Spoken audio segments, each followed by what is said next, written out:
नमस्कार। मुद्दा तो है मैं आपका स्वागत है। मैं हूं आपके साथ ब्रजेश चौकसी। आज मुद्दा है दावों में कितना दम।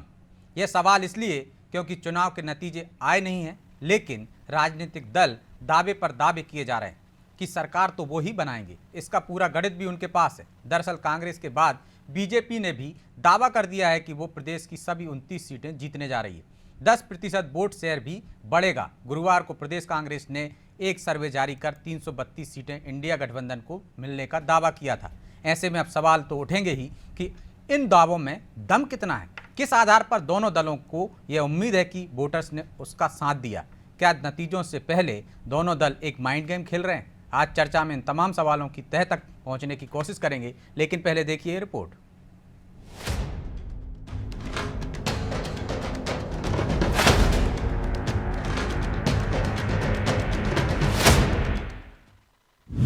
नतीजों से पहले दावों की भरमार। 24 में कौन बनाने जा रहा सरकार। लोकसभा चुनाव के नतीजों के लिए अब उल्टी गिनती शुरू हो गई है। ठीक 3 दिन बाद इस बात से पर्दा उठ जाएगा कि जनता ने इस बार किसे जनादेश दिया। लेकिन परिणामों से पहले अपनी अपनी जीत के दावे राजनीतिक दल जमकर कर रहे हैं। बीजेपी की तरफ से शुक्रवार को मुख्यमंत्री डॉक्टर मोहन यादव और बीजेपी प्रदेश अध्यक्ष वी डी शर्मा ने बीजेपी की प्रचंड जीत का दावा किया और प्रदेश की सभी 29 सीटों पर क्लीन स्वीप की बात कही। बीजेपी के बड़े नेताओं ने भरोसा जताया है कि इस बार वो 80% बूथों पर जीत हासिल करने जा रही है और बीजेपी को इस बार 68% वोट भी हासिल होंगे। इस दौरान सीएम ने कांग्रेस को भी आड़े हाथों लिया और कहा कि कांग्रेस का मनोबल कैसे टूटा ये सबने देखा। उन्होंने तो राहुल गांधी के रायबरेली से चुनाव लड़ने पर भी तंज कसा। कांग्रेस का मनोबल कितना गिरा हुआ है आप इसका अंदाज लगा लो कि 3 बार के सांसद थे, उनके पैतृक सीट थी अमेठी, लेकिन एक बार पटकनी खाई तो ऐसे भागे कि केरल के आगे समुद्र आ गया। लोग कहते नहीं तो अरब में जाके लड़ते चुनाव, जगह ही नहीं बच रही थी इनको, भारत खत्म हो जाता वहां। और उस चुनाव की धमक ऐसी हुई कि दोबारा जब वापस चुनाव का मौका आया तो आप अपने कांग्रेस के लोगों का मनोबल कैसे बनाए रख सकते हो जब चुनाव में हार जीत होती है? कोई बड़ी बात नहीं, इंदिरा गांधी भी हारी थी, लेकिन अपनी सीट पे भी लड़ने की हिम्मत नहीं। और उससे बढ़कर के और एक तमाशा देखो आप कि जो जीत रहे हैं वो सीट छोड़ के भाग रहे हैं। अब सोनिया गांधी जी को क्या कष्ट है? लोकसभा के चुनाव में भारतीय जनता पार्टी के माननीय प्रधानमंत्री मोदी जी को मध्य प्रदेश के अंदर भी इस चुनावी अभियान में ऐतिहासिक सफलता मध्य प्रदेश को मिलेगी। 29 की 29 सीटें भारतीय जनता पार्टी ऐतिहासिक बहुमत से जीतेगी। बूथ विजय का जो अभियान लिया था, 80% बूथों पर इस बार भारतीय जनता पार्टी विजयश्री हासिल करेगी। 10% वोट शेयर बढ़ाने में सफल होंगे। इधर बीजेपी दावा कर रही है कि 2024 में सरकार तो वो ही बनाने जा रही है, तो वहीं गुरुवार को एमपी कांग्रेस ने एक सर्वे जारी कर भविष्यवाणी की कि कांग्रेस गठबंधन को 332 सीटें मिलेगी। हालांकि उसके सर्वे में ये नहीं बताया गया कि एमपी में कितनी सीटें कांग्रेस जीत रही है, लेकिन अब बीजेपी के दावे पर कांग्रेस निशाना साध रही है। देखिए, परिणाम की चिंता भारतीय जनता पार्टी को ज्यादा है, क्योंकि भारतीय जनता पार्टी के अंदर ये डर है कि उनके वोट प्रतिशत जो है कम हुआ है। भाजपा के लोग वोट डालने गए नहीं हैं, संघ के लोग वोट डालने गए नहीं है। भाजपा को ज्यादा चिंता है, वो बड़ा चढ़ाकर बता रहे हैं, जबकि सबसे ज्यादा डर भाजपा के अंदर है। भारतीय जनता पार्टी की सरकार नहीं बन रही है, इंडिया गठबंधन की सरकार बनने जा रही है। और जो हमने कहा है और जो राहुल गांधी जी ने अपनी भारत जोड़ो यात्रा में देखा है और जो जनता ने कांग्रेस पार्टी पर विश्वास जताया है, उसी को लेकर हम आश्वस्त हैं। बीजेपी और कांग्रेस दोनों की ओर से भर भर कर दावे किए जा रहे हैं। दोनों ही दल अपनी जीत को लेकर कॉन्फिडेंट है। जश्न की तैयारी भी बीजेपी और कांग्रेस ने कर ली है, लेकिन जनता का जनादेश किसे मिला है, किसके पक्ष में इस बार वोटिंग हुई है, ये सवाल तो बने ही हुए हैं। साथ ही दोनों दलों के जो दावे हैं, उनके पीछे का क्या गणित है, फिलहाल ये समझ से परे है। खैर, दावों में कितना दम है, ये 4 जून को ही साफ होगा। Bureau report, Anadi TV.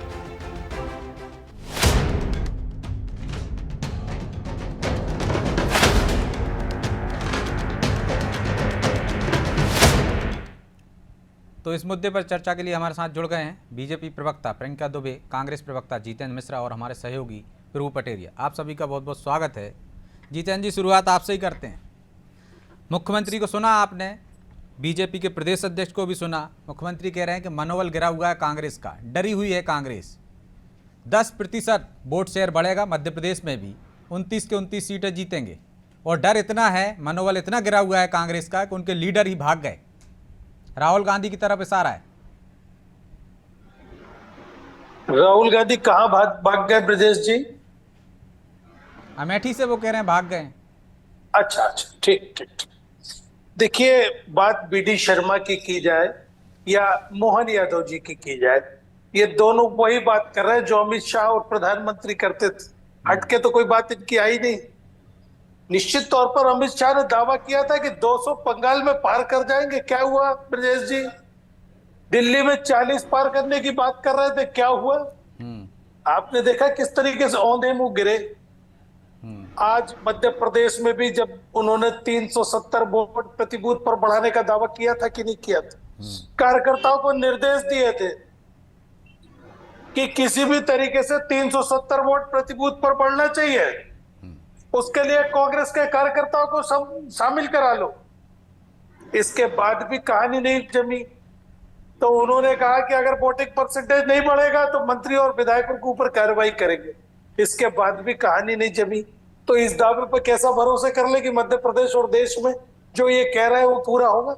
बाद में जब अमित शाह जी से आप जैसे वरिष्ठ पत्रकारों ने बात की और उनसे नबिका कुमार ने पूछा कि क्या हुआ उन दावों का, तो उन्होंने कहा ऐसे दावे हम अपने कार्यकर्ताओं में जोश भरने के लिए कहते, ये जुमले हुआ करते। आज वही जुमला फिर भारतीय जनता पार्टी ने कह दिया। कांग्रेस कहीं से मनोबल कमजोर नहीं है, कांग्रेस का कार्यकर्ता कहीं से कमजोर नहीं है। हमारी प्रदेश कांग्रेस में साज सज्जा हो रही है, आप देख रहे हैं। निश्चित तौर पर साज सज्जा का काम, प्रदेश कार्यालय में सजावट का काम जब होता है, जब उत्साह से भरा हुआ आदमी होता है। आपके रिपोर्टर्स आके देख रहे हैं, एक नए परिवेश में, एक नए उत्साह के साथ हम अपनी प्रदेश कांग्रेस कमेटी की सजावट कर रहे हैं। तो लेकिन आप कह रहे हैं मनोबल बढ़ाने के लिए इस तरह के बयान दिए जाते हैं, इस तरह के दावे किए जाते हैं, तो अब मध्य प्रदेश में मनोबल बढ़ा के क्या करेंगे? यहाँ तो चुनाव हो चुके हैं, अब तो मतगणना होना है। और दूसरा कि आप कह रहे हैं दावे कि 332 सीटें मिलेंगी। मध्य प्रदेश में कांग्रेस को कितनी सीटें मिल रही हैं? वो तो कह रहे हैं 29 को 29 मिल रही हैं, आपके लिए एक भी नहीं छोड़ रहे। हाँ, ये तो उनका दावा है ना। मैंने आपको याद दिलाया, बंगाल में भी यही दावा किया था उन्होंने, दिल्ली में भी यही दावा किया था। एक बार सवाल पूछिए भारतीय जनता पार्टी से। लेकिन आपने ये स्पष्ट नहीं किया ना आपको कितने मिल रहे हैं। वो तो कह रहे हैं 2 में तो छोड़ के ही भाग गए आप। मैं आपको बताने जा रहा हूं, भारतीय जनता पार्टी को कड़ी टक्कर दी है कांग्रेस ने मध्य प्रदेश के अंदर। हम डबल डिजिट में आने जा रहे हैं और उसके पीछे हम भारतीय जनता पार्टी ये चुनाव मुद्दों के अभाव में लड़ी। भारतीय जनता पार्टी 2014 का चुनाव सपना दिखा के लड़ी, 2019 का चुनाव राम मंदिर के प्रकाश में लड़ गई। अब ये चुनाव है कि जवाब पूछा जाएगा कि आप बताइए, बहुत हुई महंगाई की मार, अब की बार मोदी सरकार, क्या जवाब है आपके पास? भारतीय जनता पार्टी के पास कोई जवाब नहीं था। 2 करोड़ लोगों को रोजगार देने की बात थी, 20 करोड़ लोग रोजगार की तलाश में खड़े। चलिए अब जवाब ले लेता हूं आपके आरोपों पर। प्रियंका जी, वो कह रहे हैं कि 200 पार का नारा दिया था, दावा किया था, क्या हुआ? दिल्ली में 40 पार का दावा किया था, क्या हुआ? तो वैसे ही दावे हैं, दावों का क्या? डबल डिजिट में तो वही आ रहे हैं, यानी 10 तो के मान ही चल सकते हैं अपन। ब्रजेश जी, अपने लोकोक्ति होती है कि मैं भले काणी हो जाऊं लेकिन पड़ोसन अंधी होनी चाहिए। तो कांग्रेस की स्थिति आजकल ऐसी बनी हुई है। ये दावा दिल्ली का करते हैं, आम आदमी पार्टी ने इनको 0 पे सीमित कर दिया। इनको वो नजर नहीं आता कि हम 0 पे सीमित हो गए आकर के वहां पर। टीएमसी बंगाल में आगे बढ़ रही, जो इन्हीं से टूट करके वर्टिकली डिवाइड होकर के कांग्रेस बनी हुई है, ये उस पे निर्भर हो गए हैं। परंतु इनको ये नहीं दिखता कि हमारा डिजास्टर कैसा चला जा रहा है, हम कितने डाउनफॉल में जा रहे हैं। इन्हें उसका आकलन करने की आज भी फुर्सत नहीं है। भारतीय जनता पार्टी हारना चाहिए, ये मूल मंत्र है, पर हम विजयी कैसे होंगे इस पे इनका कोई नेता चर्चा नहीं करता। टिपिकली रटे रटाए डायलॉग्स लेके बैठ जाते हैं और जब उसके ऊपर आंकड़े प्रस्तुत किए जाते हैं तो ये उस पे भी विश्वास नहीं करते। आज मध्य प्रदेश जिस तरह से सुचारू राज्य और स्वर्णिम मध्य प्रदेश बन चुका है, परंतु ये लोग वो लोग हैं जो आंख पे पट्टी बांध के दुनिया को अंधा समझ रहे हैं। पट्टी इनकी आंखों पे बंधी हुई है। इन्हें इंफ्रास्ट्रक्चर डेवलपमेंट नजर नहीं आता, इंडस्ट्रियल ग्रोथ इनको मध्य प्रदेश में नजर नहीं आती, पर्यटन का बढ़ता हुआ आज अगर फ्लो बात करें तो वो नहीं इनको नजर आता। अगर इसके अलावा दलहन तिलहन में नंबर 1 मध्य प्रदेश है वो इनको नजर नहीं आता। कृषि कर्मण्य अवार्ड जो इनकी लेकिन फिर भी आपके 10% वोट शेयर नहीं बढ़ता है प्रियंका जी, क्योंकि आपको कांग्रेस के लोग लाना पड़ते हैं, आपको मंत्रियों को धमकी देना पड़ती है, तब भी नहीं बढ़ता 10% वोट शेयर। देखिए, हमारे संगठनात्मक रचना में हम जो फेरबदल करेंगे वो हमारा संगठन का विचार है। कांग्रेस भी करे ना, हमने कब मना किया है? कांग्रेस भी अगर चाहती तो भाजपा के लोगों को शामिल कर सकती थी अपनी पार्टी में, किसने मना किया है? आज आप देखिए 80 दिन में जिस तरीके से भर भर करके कांग्रेस ही भारतीय जनता पार्टी में आ गए, आप भाजपा के लोगों को ले लेते, किसने मना किया है? परंतु आप अपनी बातों से अपने ही लोगों को विश्वास में नहीं ले पाए, आप भाजपा के लोगों को क्या शामिल करवाते? विषय ये है, लेकिन विषय तो ये भी है ना कि जब आपके पुराने दावे खरे नहीं उतरे तो इस दावे पर कैसे भरोसा करें, ये बताइए ना आप। जब आपने तरह तरह के हथकंडे अपना लिए, कांग्रेसियों को ले आए, आपने मंत्रियों को धमकी दे दी, फिर भी आप कह रहे हैं सिर्फ दावे कर रहे हैं, इस दावे पर भरोसा कैसे करें कि इस बार सच्ची निकले? करेक्शन कर लेते, मंत्रियों को लाया नहीं गया, मंत्रियों को धमकाया गया। मैंने लाने का शब्द नहीं किया, धमकाने का कहा। डरता कौन है ब्रजेश जी जिसने गलत किया हो? हमें आपको तो कोई डर नहीं है, इनके नेताओं को डर क्यों लगता है? इस पे भी तो विचार इनको करना चाहिए कि इतने डरपोक कार्यकर्ता इनका क्यों है, क्यों डरता है? ऐसा उसने क्या किया है जिसके डर से वो हमेशा भयभीत रहता है? ये लोग क्यों नहीं भयभीत हो रहे हैं? अगर हम बात करें जीतू पटवारी जी तो बड़े प्रखर होकर के बोलते हैं, तो डरना तो उनको भी चाहिए, जबकि उनके ऊपर तो और भी ऐसे मामले जो लगे हुए हैं। अपना चाल चरित्र चेहरा ना सुधारते हुए कांग्रेस बस इसी में लगी रहती है कि भाजपा का नुकसान कायम हो जाए, जबकि उनको अपना वास्तु दोष नहीं, अपना विषय वस्तु दोष सुधारना चाहिए, परंतु वो तो नहीं कर रहे। कभी ये गेट बंद कर रहे हैं, कभी वो गेट बंद कर रहे हैं, कभी ये सजावट कर रहे हैं। ये आप सजावट कर रहे हैं, पटाखे भी खरीद लिए होंगे, हो सकता है उन्होंने सजावट कर रहे हैं, उन्होंने बताया ना जितेंद्र जी ने। जी वही मैं कह रही हूँ ना, वास्तु दोष की जगह विषय वस्तु दोष पे कार्य करना चाहिए था, परंतु उस पे तो कार्य कर नहीं पा रहे हैं, अभी भी उस पे इनका विचार नहीं हो पा रहा है। तो दरवाजे बंद करने से कुछ नहीं होगा, एक दरवाजा बंद करो, दूसरा खोलो, फिर दूसरा छोड़ो, फिर तीसरा। अब तो ताला लगाइए, के बाद ताला लगा लीजिएगा, वो बेहतर है। वो तो पता चलेगा 4 जून को ताला कहाँ लगने वाला है प्रभु जी। लेकिन डरे हुए हैं, कौन डरा हुआ है? बीजेपी डरी हुई है, कांग्रेस डरी हुई है। इन दावों के पीछे क्या वजह देखते हैं आप? किसके दावों में आपको दम लगता है? देखिए ब्रजेश जी, डर का तो अब कोई सवाल ही नहीं, क्योंकि चुनाव अपने यहाँ प्रक्रिया खत्म हो गई। अब तो केवल जो है मतगणना का इंतजार हो रहा है, जो रिजल्ट आना है वो तो पहले ईवीएम में बंद हो चुका। अब जितेंद्र जी भले कहें हम डबल डिजिट में जा रहे हैं, तो वो जा रहे हैं नहीं जा रहे हैं, ये 4 तारीख को साबित होगा। 29 सीटें बीजेपी जीत रही है नहीं जीत रही है, ये भी 4 तारीख को साबित होगा।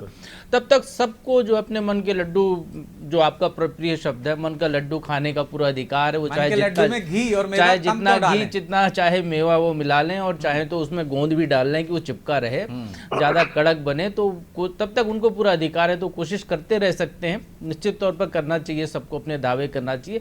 लेकिन जहां तक बीजेपी के दावे की बात है, उसमें दम इसलिए ज्यादा दिखाई देता है कि 29 सीटों के चुनाव में पिछली बार वो 28 सीटें जीत चुके थे। उसके पहले 2014 में वो 27 सीटें जीते थे, तब कांग्रेस को 2 सीट मिली थी। अब हम जब अभी के चुनाव को देखते हैं तो 29 में से 27 सीटों पर तो केवल कांग्रेस मुकाबले में है, 2 सीटों पर तो कांग्रेस का कैंडिडेट ही नहीं है, तो वो 29 का दावा तो कांग्रेस कर नहीं सकती। तो जितेंद्र जी ने कहा हम डबल डिजिट में जा रहे हैं, तो निश्चित तौर पर डबल डिजिट की बात हो सकती है, क्योंकि कुल डबल डिजिट का ही तो खेल है। 29 ही सीटें, 1 से 2 भी हो सकती है, हाँ 0-1 भी हो सकती है, और 1-0 भी हो सकती है, 1-1 भी हो सकती है, 2-9 भी हो सकती है। तो डबल डिजिट अपना अपना मुगालता है, अपनी अपनी सोच है, आप उसको जैसे चाहे गिन लीजिए। लेकिन यह है निश्चित तौर पर कुछ जगहों पर कांग्रेस ने अच्छा चुनाव लड़ा है, इसमें कोई दो राय नहीं है। बीजेपी के नेता भी मानते हैं कि कई जगह पर कांग्रेस ने अच्छे से चुनाव लड़ा है। छिंदवाड़ा का चुनाव अच्छा लड़ा गया, राजगढ़ का अच्छा लड़ा गया, मुरैना, ग्वालियर, बालाघाट, मंडला, ऐसी बहुत सारी सीटें हैं जहां पर चुनाव कांग्रेस ने दमदारी से लड़ा है। मुकाबला यहां पर ऐसा लगता है कि जो है अच्छा कांटे की टक्कर वाला है। अब यही बात 10% वोट बढ़ाने वाली, तो बीजेपी को अपने वोट 10% बढ़ाने, ना कि पूरे वोटिंग के 10% बढ़ाने। तो वो अब जो हमने सुना जब बीडी शर्मा जो कह रहे थे अभी, तो 10% वोट वो कह रहे हैं कि हमारे बढ़ ही रहे हैं। तो जब ईवीएम खुलेगी तो समझ में आएगा कि उनके इस दावे में भी कितना दम है। क्योंकि जो बूथ मैनेजमेंट का जो फंडा है, जो भी आपने भी कहा कि निश्चित तौर पर कांग्रेस के मुकाबले बीजेपी, कांग्रेस तो कोशिश कर ही नहीं रही थी ज़्यादा, बीजेपी का जो बूथ मैनेजमेंट है वो शुरुआती चरण में हमको जो है असफल होता हुआ दिखाई दिया, जिसके बाद अमित शाह को धमकी देनी पड़ी, मंत्रियों को, विधायकों को प्रलोभन देना पड़ा कि जिसके क्षेत्र में अच्छी मतदान होगा उनको लिया जाएगा। कैलाश विजयवर्गीय को इनामी घोषणा करनी पड़ी, गोपाल भार्गव को स्कूटी मोटरसाइकिल इनाम में रखनी पड़ी अपनी कुर्सी बचाने के लिए, आगे की रास्ता खोलने के लिए। तो निश्चित तौर पर बीजेपी में भय का वातावरण ज़्यादा था, क्योंकि बीजेपी में डंडा जोर से चलने का डर भी बीजेपी में है। जहाँ तक बात बीजेपी से कांग्रेस में आने की, तो कांग्रेस ने, जितेंद्र जी याद हुआ विधानसभा चुनाव में आप लोगों ने भी लिए थे ना बीजेपी कुछ 28-29 बड़े नेता, बढ़िया टेंट लगा के लिया था। लेकिन क्या है कि जो बीजेपी के नेता कांग्रेस के लिए अशुभ साबित हुए, वो वहां फायदा नहीं दिला पाए, लेकिन कांग्रेस के नेता बीजेपी के लिए शुभ साबित होते हैं। तो ये निश्चित तौर पर जो है कांग्रेस के इस बार ज़्यादा बीजेपी ने लिए हैं, जो भी कांग्रेस से आ रहा है बीजेपी को फायदा हुआ है। तो बीजेपी के नेताओं को अपने नेताओं के बारे में सुधार करना चाहिए कि वो जहां भी जाएं कम से कम वहां भी तो कुछ उद्धार करें, अशुभ साबित ना हो। लेकिन उसकी वजह है ना, यहाँ संगठन का दबदबा है, संगठन के साथ लोग जुड़ते हैं कार्यकर्ता, और कांग्रेस में नेता के साथ कार्यकर्ता जुड़ते हैं तो वो फायदेमंद हो जाते हैं। लेकिन प्रियंका जी, डरी हुई बीजेपी ज्यादा है और डर दिखा भी, और इस बार टक्कर भी देती हुई दिखी कांग्रेस कई सीटों पर, जो प्रभु जी ने बताया। तो मतलब खोने का डर आपको ज्यादा है और कह रहे हो कि वो डरे हुए हैं। देखिए, टकराव, तनातनी, झड़प, गाली गलौज, पावर ऑफ अटर्नी, कपड़ा फाड़ना, ये सब चीजें जिसका दिख रहा है वो सभी जानते हैं कि ये सब जहाँ कहाँ होता रहा, कहाँ खटाखट लोग यहाँ से वहां जाते रहे। तो वो चीजें अब क्या चर्चा करना। अब तो 4 तारीख की जो, ये बात बिल्कुल सही कहा प्रभु जी भाई साहब ने कि लड्डू वाले जो है वो तो लड्डू का एंजॉय करेंगे, जो केक डिवाइड होगा। मैडम, डर आपके यहाँ ज्यादा था, इसके एक कारण ये भी है कि आपने 4.5 लोगों को लिया कांग्रेस से। कांग्रेस ने आपके किसी को नहीं लिया इस चुनाव में। वो बिल्कुल डरे हुए नहीं थे, उनको पता है पिछली बार 1 जीते थे, इससे ऊपर ही जाएंगे, या 1 भी नहीं मिलेगी तो भी उनको बहुत ज्यादा नुकसान नहीं हो रहा था। तो कांग्रेस में डर का माहौल नहीं था, आपके यहाँ डर ज्यादा था। आपने तो जो भी आया उसके लिए वो फटके बनवा रखे थे आपने, थान के थान, और उसको पहनाया और खड़ा कर लिया बगल में। कुछ तो वापस भाग गए, कुछ अभी भागने की तैयारी में सुन रहे हैं, कुछ बड़े नेता भी वापस जाने की तैयारी में। कृपा है जिसके अभिमंत्रित चावल जब बांटे गए और जिन जिन ने स्वीकार किया वो अपने आप राममय होकर के भारतीय जनता पार्टी में शामिल होते चले गए। तो जो राम का है वो तो सभी के लिए शुभकारी है, तो इसमें मेरी कोई क्षमता नहीं है, ये राम जी की कृपा है। ये राम मंदिर पहले बन गया था, चुनाव बाद में आए, आपने बाद लोग तो बाद में आए ना। हाँ। या तो वो उसी दिन आ जाते प्राण प्रतिष्ठा के समय, या जब कांग्रेस ने नौता ठुकराया होता तब आ जाते, तो उनकी बातों में दम होता। अब कन्याकुमारी की बात कीजिए, पार्वती जी की बात कीजिए, राम भगवान जी को थोड़ा सा विराम करने दीजिए, उनके भक्तों को उनकी सेवा करने दीजिए। पार्वती जी पे बात करेंगे या अगर हम किसी भी महिला शक्ति की बात करेंगे तो शक्ति से जो लड़ने को आतुर हो, फिर तो आप समझ ही सकते हैं कि वो कौन सी शक्तियां हो सकती हैं। हम तो शक्ति के आगे हमेशा नतमस्तक रहे हैं, और आज हो गया ना। अब तो आगे की बात कर रहे हैं ना प्रियंका जी, शक्ति भी हो गई, मंगलसूत्र भी हो गया, खटाखट भी हो गया, सब कुछ हो चुका है। अब तो परिणाम की बात चल रही है, जो आप दावे कर रहे हैं उसकी बात चल रही है, आप जो डरे हुए थे उसकी बात चल रही है। और वो कह रहे हैं टक्कर देती हुई कांग्रेस दिखी है इस बार आपको, तो डर आपके यहाँ ज्यादा है। अगर हम बात करें, डर की बात करते हैं, तो जो डरा हुआ है, जो सहमा हुआ है, पहले ये डिसाइड तो हो जाए कि कौन डरा हुआ। कांग्रेस कहती है कि हम डराते हैं, आप कहते हैं हम डरे हुए हैं। हम तो ये चिंतन ही नहीं कर पा रहे हैं कि हम डराते हैं या हम डरे हुए हैं। अभी तो ये स्पष्ट नहीं हो पा रहा। हमारा कार्यकर्ता तो धरातल पे कार्य करने में इतना मगन है कि उसको तो ये एवेल्युएशन ही नहीं हो पाता है कि हम डर रहे हैं या डरा रहे हैं। तो पहले आप लोग मिलकर के ये तय कर लीजिए कि आरोप क्या तय करना है, कि बीजेपी डराती है या बीजेपी डरी हुई है। अब मैं आपकी बात मानूंगी तो मिश्रा भाई साहब बुरा मान जाएंगे, अगर मिश्रा जी की बात मानूंगी तो आप लोग को लगेगा कि हम लोग डराते नहीं, मिश्रा जी की बात मानिए, वीडी शर्मा जी की मानिए, मोहन यादव जी की मानिए, नरेंद्र मोदी जी की बात मानिए। डराने वाले तो वहां से आते हैं, डरा तो वही रहे कि मंत्री पद चला जाएगा। देखिए, कांग्रेस जो है 28 से 1 भी होता है तो कांग्रेस को कोई डर नहीं है। नए लोग जिनको हटाना था वो हटा चुकी, में शुद्धिकरण के साथ करना है, सतत अपने क्षेत्र में अपने कार्यरत रहना है, अपने क्षेत्र में सक्रियता से कार्य करना है और लोगों का जितना भला हो, सबका साथ लेके सबका विकास हो, सबके प्रयास उसमें शामिल हो, ये मोदी जी का कथन है। डरने डराने की तो बात आप लोग कर रहे हैं, इसलिए मैं आपसे तय करवाना चाहती हूँ कि भाजपा डरी है या डराई जाती है, ये सब आप लोग तय कीजिए। बस वो अमित शाह जी ने क्यों बोला था यहाँ पे कि मंत्री पद नहीं रहेगा, वोट नहीं बढ़े, तो तभी तो वो गोपाल भार्गव ने स्कूटी इनाम में रख दी थी। कैलाश विजयवर्गीय जी ने जो है उस बूथ में जहाँ पर वोट 100% गिरेंगे वहाँ 25 लाख रुपए के काम सैंक्शन करने की घोषणा करनी पड़ी। वो अमित शाह जी ने एक मीटिंग ली थी ना भोपाल आके, आप भी रही होंगी उस दिन कार्यालय में मौजूद, आसपास आपको भी पता चला होगा, नहीं तो अगले दिन अखबार में भी पढ़ा होगा आपने। जी तो डरा तो वो रहे हैं ना, हम कहाँ डरा रहे हैं, वो डरा रहे हैं, सीधी सीधी धमकी दे रहे हैं मंत्री पद चला जाएगा। संगठन का विषय है कि संगठन क्या तय करता है, ये संगठन की रीति नीति पे तय। अरे अमित शाह और नरेंद्र मोदी तय करते हैं, डरा तो वही रहे ना, संगठन ने कहाँ बोला। अमित शाह तो जेपी नड्डा नहीं है, अमित शाह तो गृह मंत्री है, डंडा उन्हीं का चलता है, ईडी उन्हीं के पास है, सीबीआई उन्हीं के पास है। प्रियंका जी सीबीआई ईडी उन्हीं के पास है, डराते भी वही हैं, संगठन नहीं डराता। नड्डा जी ने कब डराया बताइए आप। वही हम कह रहे हैं कि मैं आपके घर ईडी भेज दूं, आपको डर है क्या, या आप मेरे घर आए? हमें तो धमकी दी नहीं है ना उन्होंने, आप लोगों को दी है 10% बढ़ाना है। अन्यथा भय मुक्त है व्यक्ति, उसे कोई फर्क नहीं पड़ता। आप ही बताइए। मत डरिए, हम तो यही चाहते हैं कि आपको डरना नहीं चाहिए लोकतंत्र में किसी से भी, और यदि नहीं डरोगे तो ज्यादा बेहतर है। लेकिन मिश्रा जी आपको तो डबल डिजिट मतलब 2 भी हो सकती है, क्योंकि 1 सीट ही है आपके पास, 27 पर आप मैदान में हो। और जो सीएम कह रहे हैं कि डर, तो आप यहाँ से डर के भाग गए, 2 सीटों से तो आपने पलायन कर ही लिया। चलिए हम देश की बात ना करें, राहुल गांधी की ना करें, यहाँ तो आप 29 पे भी नहीं लड़ पाए। देखिए ब्रजेश जी, आप वरिष्ठ पत्रकार हैं, प्रभु जी वरिष्ठ पत्रकार हैं, आपने इतने सवाल पूछ लिए प्रियंका बहन से कि वो बेचारी नर्वस हो गई। नहीं, आपके सवाल का जवाब दीजिए, जो आपसे अभी पूछा है उसका जवाब दीजिए। आप तो। मैं बता रहा हूँ, इनको प्रवक्ता के बजाय अगर कहीं प्रवचन कराया जाए तो मुझे लगता है बहुत अच्छे प्रवचन होंगे। बात उन्होंने, आपने खेत का सवाल पूछा, वो खलियान चली गई।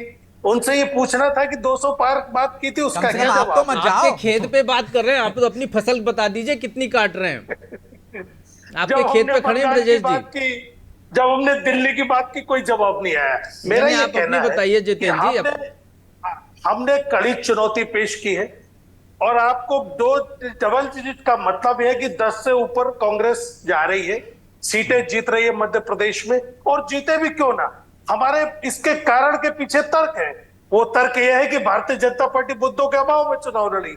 अगर मुद्दे होते तो प्रधानमंत्री जैसी शख्सियत को मटन, मछली और मंगलसूत्र पे नहीं आना पड़ता। जनता पूछ रही थी कि 10 साल का हिसाब दीजिए, जो जो वादे आपने किए थे। लेकिन मिश्रा जी वो 10 सीटें भी बता दीजिए। जब आपने सर्वे कराया, आपने कहा कि पूरे देश में 332 आ रही हैं, तो मध्य प्रदेश में भी शामिल होंगी। वो 10 सीटें कौन सी हैं जो आप जीत रहे हैं? विदिशा है, गुना है, राजगढ़ है, कौन सी है?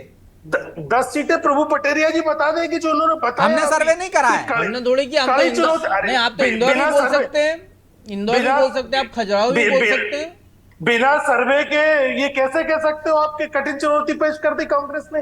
कहीं ना कहीं जितेंद्र जी, हम तो आपको उन्होंने तो नाम दिया, लोकसभा सीट का नाम दिया है। हम तो आपको सुन रहे थे, आप बता रहे थे कि हम लोगों ने यहाँ पे उम्मीद अच्छी उम्मीदवारी दी है। देखिए कहीं ना कहीं आपके सर्वे में भी तो आ रहा है कि कांग्रेस ने कल शाम 6 बजे के बाद बताएंगे ना, लेकिन आपने सर्वे करा लिया तो आप सीट गिना सकते हो।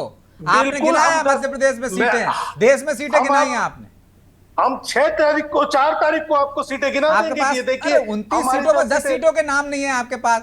हमारे पास तो सारी सीटों के नाम है ब्रजेश जी। हम राजनीति कर रहे हैं, हम ऐसा नहीं कि सीटों के नाम नहीं गिना सकते। 332 में इंदौर खजुराहो भी शामिल है क्या? नहीं, इंदौर खजुराहो क्यों शामिल होगा? हम तो इंदौर खजुराहो छोड़ के बात कर रहे हैं। इंदौर खजुराहो, और अगर हम चुनाव लड़ रहे होते, विदिशा भोपाल में से कोई नहीं। देखिए विदिशा भोपाल में हमने कड़ी चुनौती पेश कर दी है। मुख्यमंत्री, पूर्व मुख्यमंत्री को पसीना आ गया है, आप देख लीजिए। राजगढ़ चुनाव जीतने जा रहे, छिंदवाड़ा चुनाव जीत चुके, मंडला पर चुनाव जीतने जा रहे। बात शहडोल की जाए, बात रतलाम की जाए, बात झाबुआ की जाए, बात मुरैना की जाए, ग्वालियर की जाए और पिंड की जाए, कितनी सीटों, लेकिन इससे क्या होगा, समय जाया होगा, आपके सवालों के जवाब नहीं आ पाएंगे। भारतीय जनता पार्टी के प्रवक्ता ने कपड़े फाड़ने की बात की, वो जरूरी चीज है। ये भूपेंद्र यादव कौन थे जिनके कपड़े फाड़े गए भारतीय जनता पार्टी में? और एक भारतीय जनता पार्टी के पीछे एक आरएसएस की बहुत बड़ी ताकत होती थी। इस बार मोहन भागवत ने इन्हीं कारणों से, इन्हीं वादा खिलाफियों से कह दिया आरएसएस का कार्यकर्ता वोट देने के लिए स्वतंत्र है, जरूरी नहीं कि भाजपा को वोट दे। अब आपने बात की महंगाई का सवाल आपने पूछा, तो आपने कह दिया इंफ्रास्ट्रक्चर देख लीजिए, 50 लाख करोड़ रुपए का खून चूसा है आपने तो जनता हो गया, का। महंगाई पे वोट दिया है, बेरोजगारी पे दिया है, अब तो ईवीएम में कह दे सारे तमाम मुद्दे। प्रियंका जी कुछ कह रही हैं आप? समय नहीं है, 30 सेकंड में जवाब दीजिए। वोट लिया है हमने, ठीक है। इन्हीं मुद्दों पर तो चुनाव लड़ा है ब्रजेश जी, और इसी का परिणाम आपके सामने आ रहा है। इस बार भारतीय जनता पार्टी ठीक है मिश्रा जी, समय नहीं है, प्लीज। आज उसको नियंत्रित करके 6% महंगाई दर आज अगर नियंत्रित की गई है कोविड पैंडेमिक के बाद। अरे ये तो परिणाम बता देंगे प्रियंका जी, बहरहाल समय इजाजत नहीं देता, इसलिए चर्चा को यहीं विराम देंगे। आप सभी का बहुत बहुत धन्यवाद। तो दावे हैं, दावों का क्या, ये भी कह सकते हैं, या किसके दावों में दम है, ये 4 जून को पता चल जाएगा। अभी तो दावों की होड़ लगी है, कोई 332 जीत रहा है तो कोई 29 के 29 सीटें जीत रहा है, लेकिन इनकी हकीकत क्या है? क्या राजनीतिक दल जो दावे करते हैं उसमें कुछ दम रहता है? जनता बताएगी 4 जून को कि किसके दावों पर उसने मोहर लगाई है। बहरहाल मुद्दा तो है, मैं इतना ही, मुझे दीजिए इजाजत और आप देखते रहिए अनादि टीवी। नमस्कार।